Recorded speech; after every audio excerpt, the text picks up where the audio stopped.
ಆದರೆ ದೇವರು ಹೇಗೋ ಅವಳ ಮದುವೆನ ಮಾಡಿಸ್ಬಿಟ್ಟ. ಅದಕ್ಕೆ ಅವತ್ತು ನಮಗೆ ನೋಡೋಕ್ಕಾಗಲಿಲ್ಲ ಅಂತ ಇವತ್ತು ಬಾವ ಅಕ್ಕನ ಕುತ್ತಿಗೆಗೆ ತಾಳಿ ಕಟ್ಟಲಿ ಅಂತ.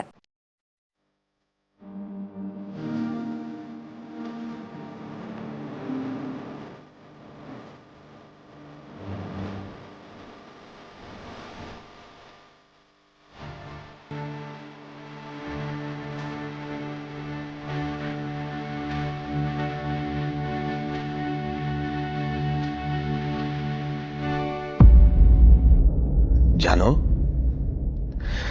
ಈ ಕೆಲಸನ ನಾವು ಮುಂದೆ ನಿಂತು ಮಾಡಬೇಕಿತ್ತು. ನೀನ್ ಮಾಡ್ತಾ ಇದೀಯಮ್ಮ.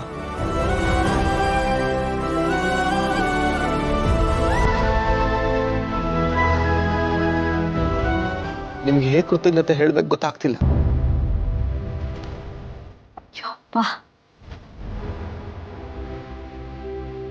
ಯಾಕಪ್ಪ ಹೀಗೆಲ್ಲ ಹೇಳ್ತಿದ್ಯಾ? ಇವಳು ನನ್ನ ಅಕ್ಕ, ಇವಳು ಮದುವೆ ನೋಡ್ಬೇಕು ಅಂತ ನಂಗೆ ಆಸೆ ಇರಲ್ಲ ಹೇಳು? ಅವತ್ತಂತೂ ನೋಡೋಕ್ಕಾಗಲಿಲ್ಲ, ಅದಕ್ಕೆ ಇವತ್ತು ಎಲ್ಲರೂ ನೋಡ್ತಿದ್ದೀವಿ.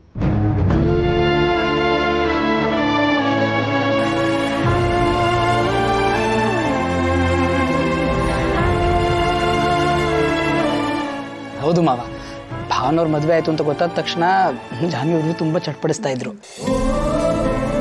ಆಮೇಲೆ ಸ್ವಲ್ಪ ಸಮಾಧಾನ ಆದಮೇಲೆ ಏನಾದರೂ ಗಿಫ್ಟ್ ಕೊಡಲೇಬೇಕು ಅಂತ ಹುಡುಕಿ ಇದನ್ನು ತೊಗೊಂಬಂದಿದ್ದಾರೆ.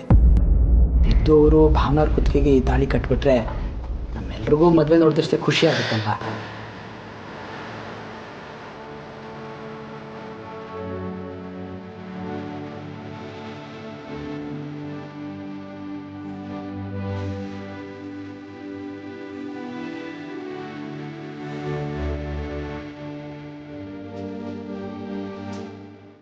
ಶೀನಾ, ಜಾನು ಒಳ್ಳೆ ಕೆಲಸ ಮಾಡ್ತಿದ್ದಾಳೆ ಕಣ.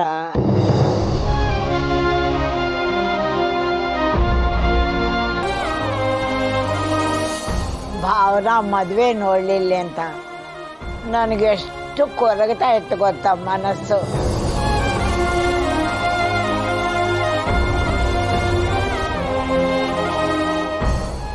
ಅದೆಲ್ಲ ನಮ್ಮ ಜಾನು ಈಡೇರಿಸ್ತಿದ್ದಾಳೆ. ಅವಳ ಬದುಕು ಬಂಗಾರವಾಗಿರ್ಲಿ ಅಪ್ಪ.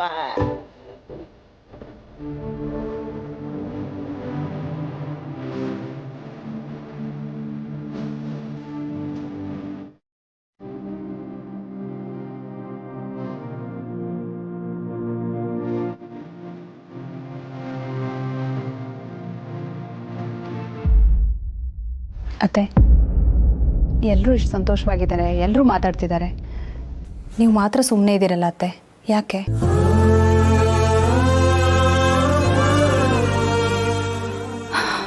ಇಲ್ಲಿ ನನ್ನ ಮಾತಿಗೆ ಎಲ್ಲಮ್ಮ ಬೆಲೆ ಇದೆ ವೀಣಾ.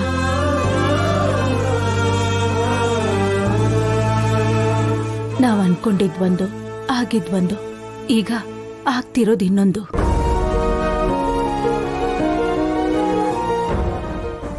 ಇದನ್ನೆಲ್ಲ ನೋಡ್ತಿದ್ರೆ ಯಾವುದು ನಮ್ಮ ಕೈಯಲ್ಲಿಲ್ಲ ಅಂತ ಚೆನ್ನಾಗಿ ಗೊತ್ತಾಗ್ತಿದೆ.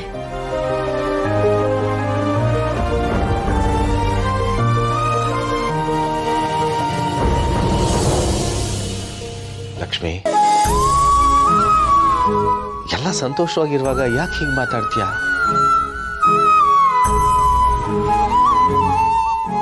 ಎಲ್ಲ ನಾವು ಅನ್ಕೊಂಡಂಗೆ ನಡೆಯುತ್ತಾ? ಅವ್ನು ಹೆಂಗ್ ನಡೆಸ್ತಾನೋ ಹಂಗ್ ನಡೆಯೋದಷ್ಟೇ ನಮ್ ಕೆಲಸ.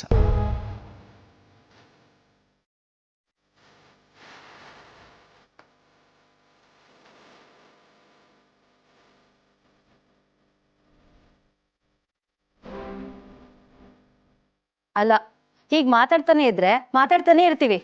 ಜಾನು, ತಾಳಿ ತಂದಿದ್ಯಲ್ಲ, ಅದನ್ನ ಎತ್ತಿ ಸಿದ್ದು ಕೊಡು, ಬಾವನ ಕುತ್ತಿಗೆಗೆ ಹಾಕ್ಲಿ.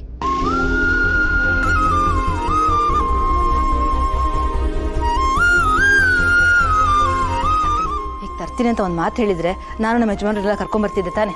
ಮಾತು ಹೇಳ್ಬೇಕಿತ್ತು. ಹೌದೌದು, ನೀನು ಒಬ್ಬಳೇ ಬಂದಿರೋದು 2 ಮನೆಯವ್ರು ಬಂದಂಗಿದೆ, ಇನ್ನು ಮನೆಯವ್ರನ್ನ ಬೇರೆ ಕರ್ಕೊಂಬರ್ತಾಳೆ.